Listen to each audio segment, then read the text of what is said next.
Hello friends. Now in standard 9th Science and Technology part 1st chapter number 11 reflection of light म्हणजे प्रकाशाचं परावर्तन. आता प्रकाशाचं परावर्तन या संदर्भानं आपण इयत्ता 8वी मध्ये सुद्धा अभ्यास केलेला आहे आणि त्या प्रकरणामध्ये आपण असा विचार केला होता की प्रकाशाचं परावर्तनाचे नियम कोणते आणि ते प्रकाशाच्या परावर्तनाचे नियम आपण अभ्यासलेले होते आणि या परावर्तनाचे प्रकार सुद्धा अभ्यासलेले होते आणि त्याच्यावर आधारित काही उपकरणांची निर्मिती कशी करता येते याच्याबद्दल आपण विचार केलेला होता. मंडळी, मुळात प्रकाश म्हणजे काय? What is light? What is the exact nature of light? So here light is a electromagnetic wave or electromagnetic radiation which creates a sensation of vision. म्हणजे प्रकाश एखाद्या वस्तूवर पडला तर त्या वस्तूवर पडून तो परावर्तित झाला आणि तो आपल्या डोळ्यापर्यंत पोहोचला तर डोळ्यामध्ये असलेले दृष्टिपटलामध्ये असलेले जे प्रकाश संवेदी पेशी आहेत या पेशी उद्दीपित होतात आणि ते मेंदूला काहीतरी संदेश पाठवतात आणि तो जो संदेश पाठवतात ज्याला आपण चेतावेग म्हणूया, दृष्टीचा चेतावेग, हे मेंदूपर्यंत पोहोचले की मेंदू त्या आलेल्या प्रकाश किरणांचा अर्थ लावतो आणि तेव्हा वस्तू आपल्याला दिसते.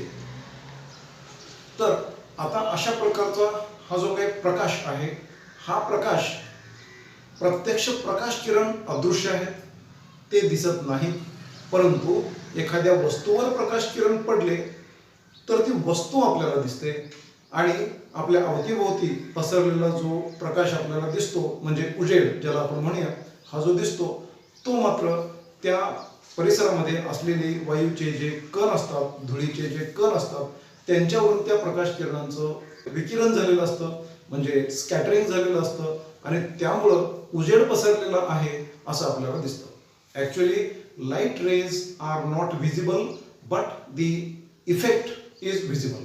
That means rays which are bombarding on any surface, that surface is visible to us because that light rays are getting reflected and that reflected light ray, a part of that reflected light ray reaches up to our eyes and our eyes have the retina called as drushtipatal in Marathi.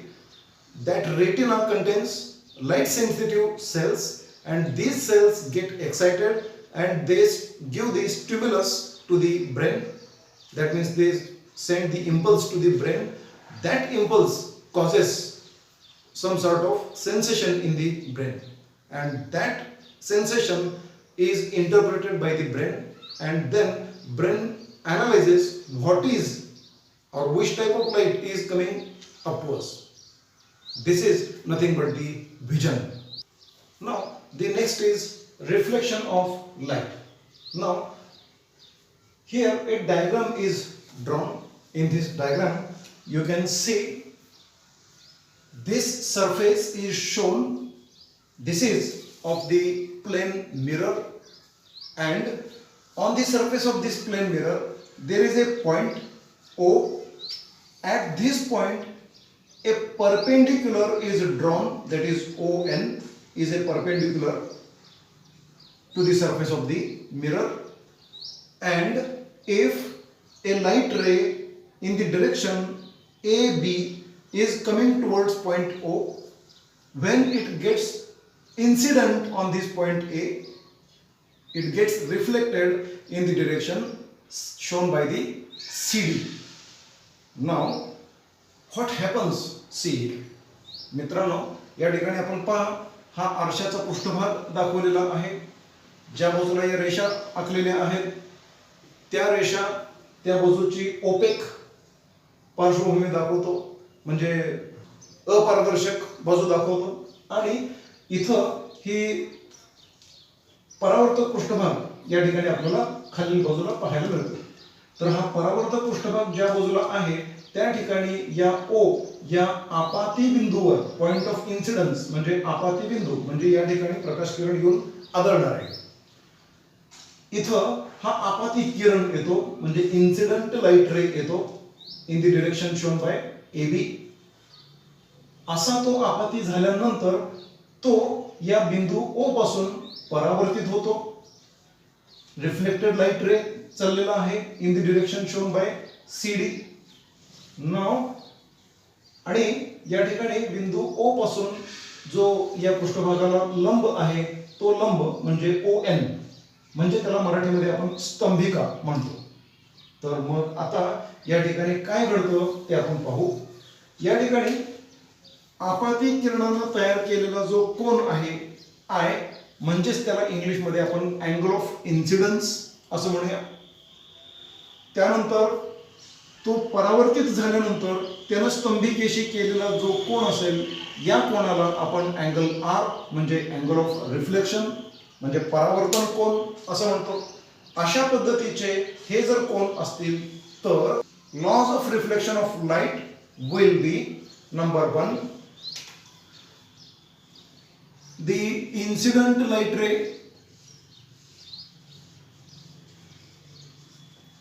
reflected light ray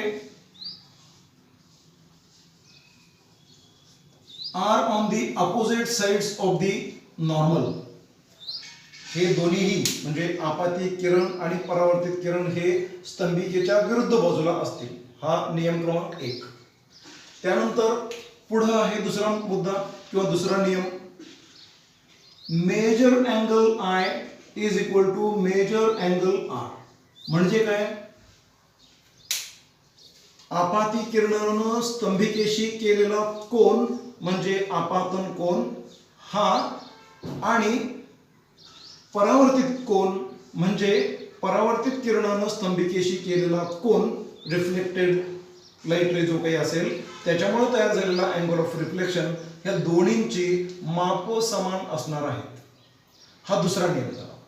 आणि तिसरा नियम असा आहे की all this three, that means the incident light ray, the normal and the reflected light ray and the point of incidence all lie in a same plane. म्हणजे हे एका विशिष्ट सपाट पृष्ठभागावर आपण ते एकत्र मांडू शकतो, म्हणजे ते एकाच प्रतलाचे भाग असणार आहेत.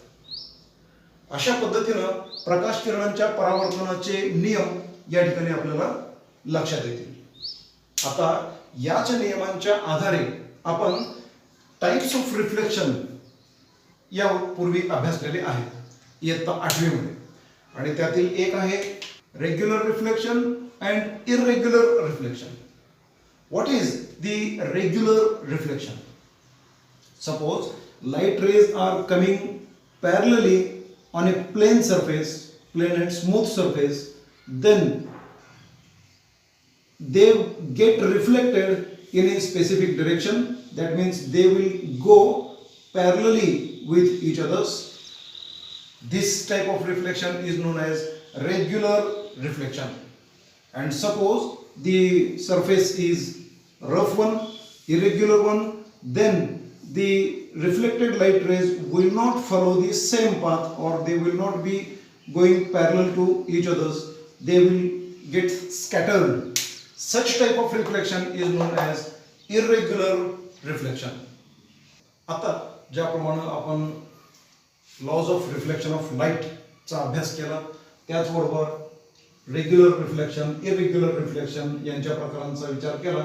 आता त्यानंतर आपण पुढे जाऊ. मी या ठिकाणी एक आरसा पकडलेला आहे. आरसा की जो आपण सर्वजण दररोज वापरत असतो. आपला चेहरा आपण या आरशामध्ये न्याहाळत असतो आणि यात पाहून आपण दैनंदिन आपल्या शरीराची काळजी घेत असतो. तर अशा पद्धतीचा हा जो आरसा आहे, हा आरसा नेमका काय प्रकार आहे? What is actually a mirror is?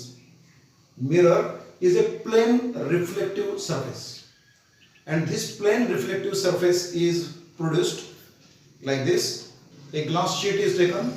This glass sheet is made perfect plane in nature, and one side, that means this side, is used to layer a reflective surface. This reflective surface may be of a thin film of aluminum or silver, and above that some other layers are placed so that that layer, that means the reflective layer, will remain intact.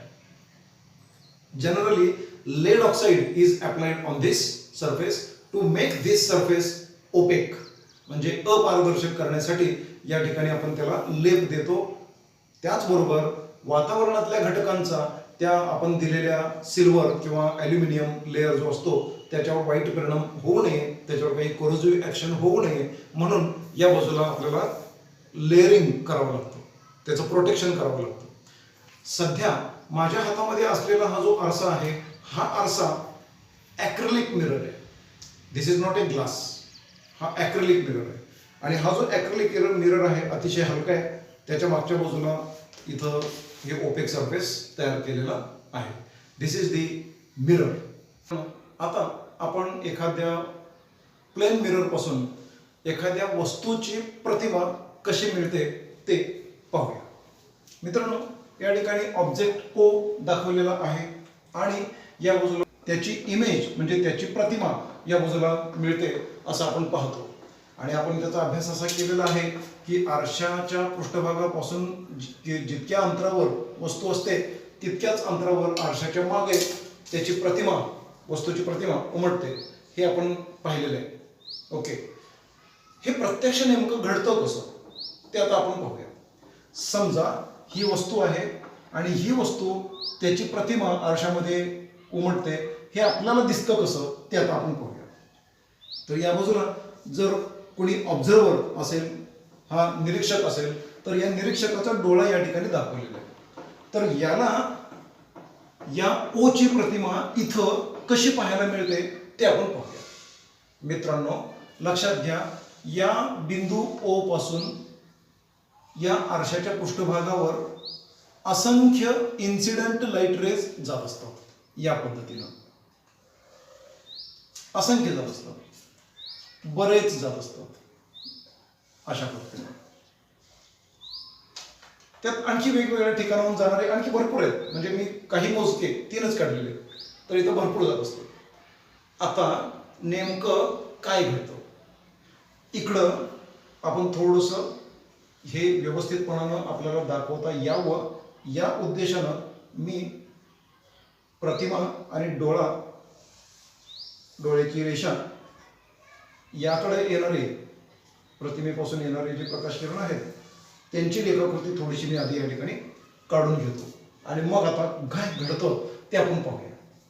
मित्रांनो, या वस्तूपासून आरशाकडं जाणारे जे प्रकाश किरण आहेत, या प्रकाश किरणांच्या पैकी असे काही प्रकाश किरण या ठिकाणी येतात की ते आरशाच्या या पृष्ठभागावर, म्हणजे या ठिकाणी जो आपाती बिंदू आहे तिथं येतात.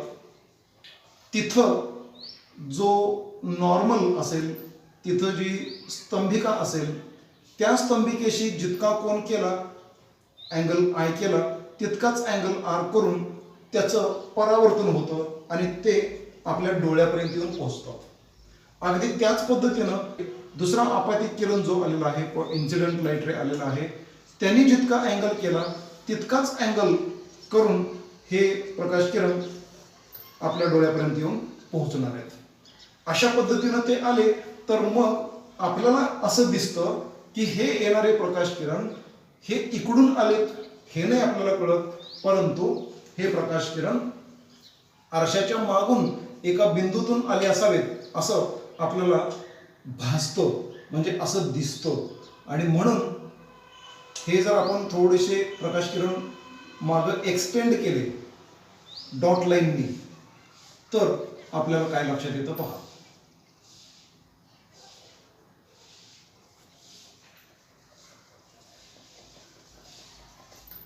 म्हणजे हे इथून आलेले आहेत आणि ते आपल्यापर्यंत येऊन पोहोचलेले आहेत असं दिसतं. म्हणजे आपल्याला ओ या वस्तूची प्रतिमा ओ डॅश या ठिकाणी पाहायला मिळते.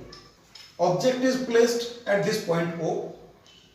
Many light rays are coming towards the surface of this mirror M1, M2, out of which only few light rays get reflected and they will reach up to the eyes of the observer, so that the incident light ray at that point on the surface of the mirror will create an angle of incidence. This angle of incidence is equal to angle of reflection.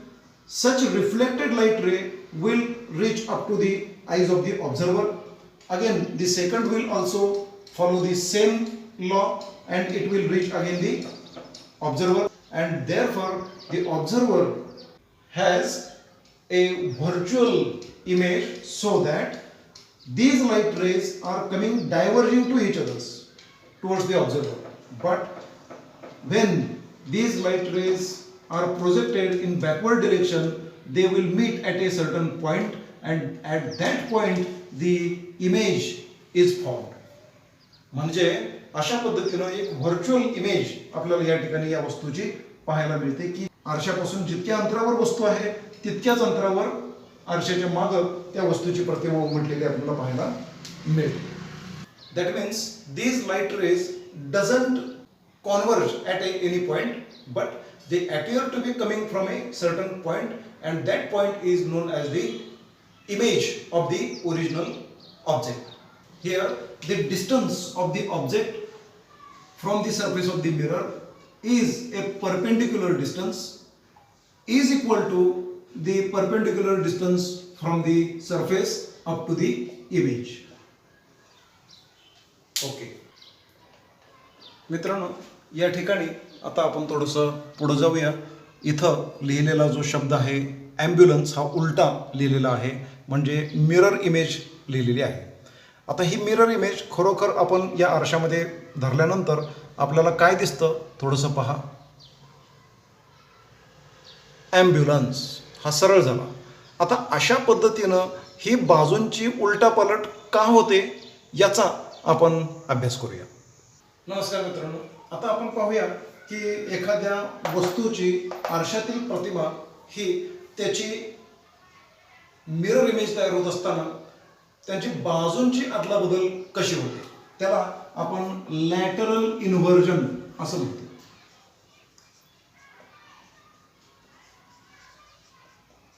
How this lateral inversion takes place. Now let us see here.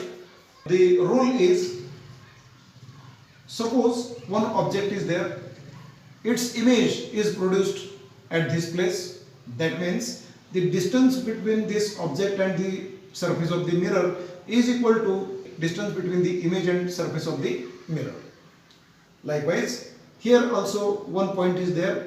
The distance between this object or this point from the surface is equal to the distance between the image and the surface of the mirror. This is the reason why there is lateral inversion is observed. That means, now see here,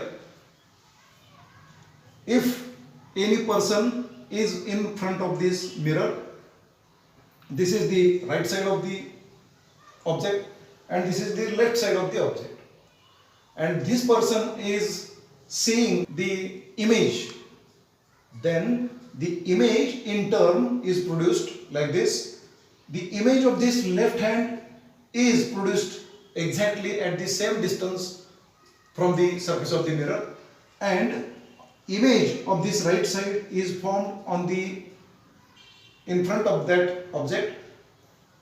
The distance is equal to the distance of the object from the mirror. Okay, now the image which is produced in front of the object, now that object is facing towards the observer, then it appears that this is the right side of the image and this is the left side of the image.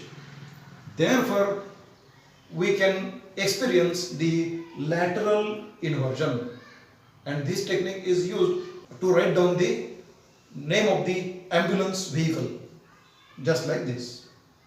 Thank you.